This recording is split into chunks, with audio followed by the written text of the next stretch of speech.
کراچی میں نشتر بستی پرانی سبزی منڈی کے قریب راشن کی تقسیم کے دوران دو فلاحی اداروں کے رضاکاروں میں جھگڑے کے دوران مبینہ طور پر پولیس اہلکار کی فائرنگ سے خاتون جاں بحق ہو گئی۔ آپ دیکھ رہے ہیں درتی نیوز۔ خبر کی تفصیل سے آپ کو آگاہ کرتے ہیں۔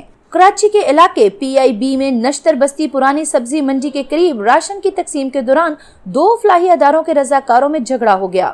جھگڑے کی اطلاع ملتے ہی پولیس موقع پر پہنچ گئی۔ علاقہ مکینوں نے الزام لگاتے ہوئے کہا ہے کہ راشن تقسیم کرنے کے دوران مجمع جمع ہونے پر لوگوں کو منتشر کرنے کے لیے پولیس کی جانب سے فائرنگ کی گئی۔ پولیس اہلکاروں کی مبینہ فائرنگ سے گھر کی بالکونی میں کھڑی خاتون صبا کو گولی لگی۔ زخمی خاتون کو نجی ہسپتال منتقل کیا گیا، تاہم خاتون دم توڑ گئی۔ مزید لیٹسٹ نیوز کو جاننے اور حالات سے باخبر رہنے کے لیے دیکھتے رہیے درتی نیوز، اور درتی نیوز کے چینل کو سبسکرائب کرنا نہ بھولیے گا۔